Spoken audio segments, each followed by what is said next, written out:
Assalamualaikum warahmatullahi wabarakatuh. Perkenalkan, nama saya Febri Rasya Putra. Dan nama saya mempunyai arti. Febri itu adalah bulan kelahiran saya, Februari.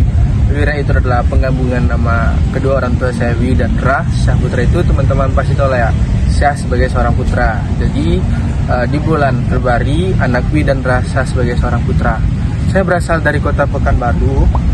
Tempat yang saya sukai di kota ini adalah di mana tempat itu bernama Warung Aci. Itu adalah tempat tongkrongan saya bersama teman-teman saya. Saat di waktu luang, saya mengisi dengan bermain olahraga, biliar, dan pada malam hari saat sepi, saya juga mengambil buah-buahan tetangga. Saya juga sedang berkuliah di Universitas Islam Sultan Syarif Qasim. Universitas Islam Negeri Sultan Syarif Qasim yang berada di kota Pekanbaru, Provinsi Riau, dan merupakan salah satu universitas terbesar di Provinsi Riau. Kuliah Singla JS awak.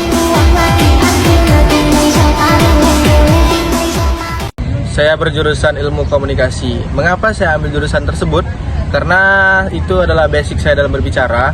Tapi alasan utamanya adalah saya ingin mengatasi kegugupan saya saat berbicara di depan orang ramai atau di depan panggung.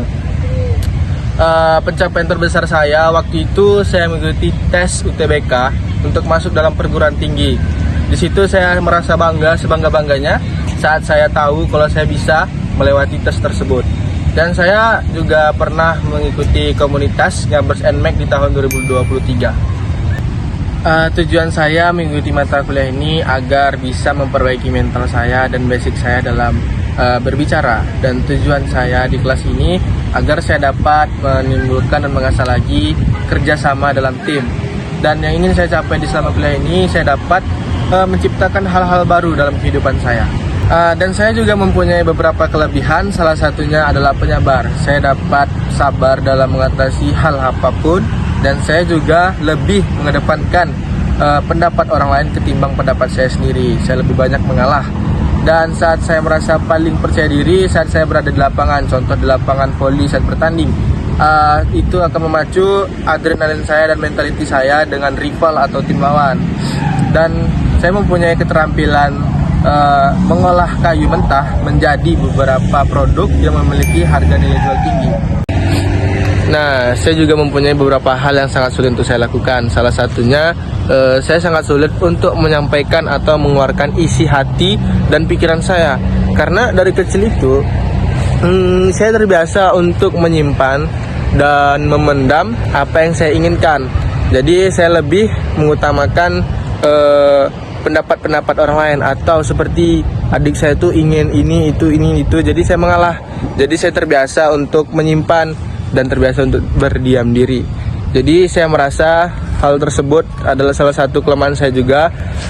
Itu sangat perlu untuk diatasi karena itu akan menyebabkan saya sulit untuk berkembang ke depannya. Jadi saya berharap di kuliah ini juga adalah salah satu cara untuk mengatasi kelemahan tersebut. Karena dalam ilmu komunikasi saya dapat untuk menyampaikan apa yang ada dalam pikiran saya. Kedua orang tua saya menjadi inspirasi besar bagi saya untuk meningkatkan potensi diri. Dan saat saya melihat orang-orang yang berhasil menggapai impiannya, itu membuat saya lebih termotivasi ke depannya agar saya lebih bersemangat dan giat dalam menggapai impian saya juga. Dan saat saya mengalami kegagalan, ada kedua orang tua saya, kawan-kawan dan keluarga memotivasi saya kembali untuk bangkit dan pantang menyerah dalam menggapai impian. Takbir, Allahu Akbar. Dan saya memanage waktu agar waktu itu seimbang kegiatan organisasi, belajar, dan waktu pribadi. Saya menggunakan catatan. Nah, dalam catatan tersebut adalah waktu-waktu yang sudah saya tentukan agar waktu saya itu lebih teratur dan berjalan dengan lancar. Dan saya juga mempunyai sifat buruk. Sifat buruk tersebut sangat memengaruhi kegiatan saya, yaitu pelupa. Maka dari itu, catatan itu adalah solusi untuk mengatasi sifat buruk saya. Dan dengan catatan, saya juga bisa menyelesaikan tugas-tugas penting dengan tepat waktu, kawan-kawan. Dan saat saya mengalami kegagalan, saya akan mengingat bagaimana apa tujuan saya saat sebelum memulai. Dan disitulah saya merasa bangga ketika saya berhasil melewati kegagalan tersebut. Lalu, di situ pula saya dapat melihat bagaimana perkembangan diri saya sebelum atau sesudah saat dalam berproses. Saat mengalami konflik, saya tidak akan mengutamakan emosi saya karena pada dasarnya emosi hanya akan memperkeruh suasana.